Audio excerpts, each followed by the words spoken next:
नगरपालिका आणि नगरपंचायत निवडणुकीतील प्रचाराच्या अंतिम टप्प्यात आरोप प्रत्यारोपांची राळ उडाली आहे। शिरोळमध्ये निवडणूक प्रचारात सत्ताधाऱ्यांनी केलेल्या भ्रष्टाचाराचा मुद्दा जास्त गाजला। विकास कामात ढपला पाडलेल्या भ्रष्टाचारी लोकांना बाजूला करा आणि शहराचा सर्वांगीण विकास साधण्यासाठी शिवशाहू यादव पॅनलला साथ द्या असं आवाहन शिवशाहू यादव पॅनलच्या वतीनं करण्यात आलंय।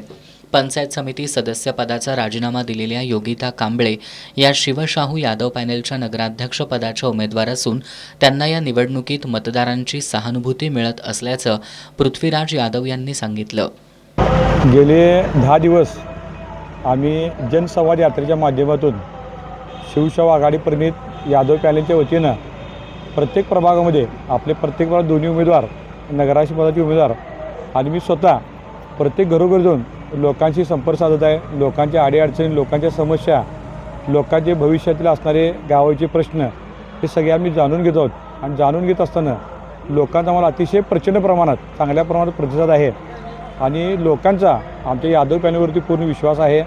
मागच्या 5 वर्षात जो कारभार झाला त्यावर जनता पूर्ण नाराज आहे। जनतेच्या अपेक्षा आमच्या पॅनलकडून आहेत आणि आमच्या नगराध्यक्ष पदाच्या उमेदवार योगिता सतीश कांबळे वहिनी, त्याचप्रमाणे या प्रभागातून मी स्वतः पृथ्वीराज अशोकराव यादव, माझ्या दुसऱ्या सहकारी आमच्या भाऊजे विदुला विराजसिंह यादव, त्याचप्रमाणे 1 ते 10 वार्डातील आमचे 20 आणि नगराध्यक्ष पदाचे 21 उमेदवारांना येणाऱ्या 2 तारखेला मतदार प्रचंड मताधिक्य देतील आणि 3 तारखेला आमचं पूर्ण यादव पॅनल विजय होऊन विक्रमी मताने विजय होईल अशी या ठिकाणी मी तुम्हाला ग्वाही देतो। मी योगिता सतीश कांबळे नगराध्यक्ष उमेदवार म्हणून आता प्रत्येक प्रभागात मी फेरी केलेली आहे आणि प्रत्येक लोकांच्या अडीअडचणी समजून घेण्याचा, जाणून घेण्याचा प्रयत्न केलेला आहे आणि लोकांचा प्रतिसाद हे आपल्या बाजूनेच आहे यादव पॅनलकडून आणि आम्ही 21 उमेदवार नक्कीच विजयी होऊ।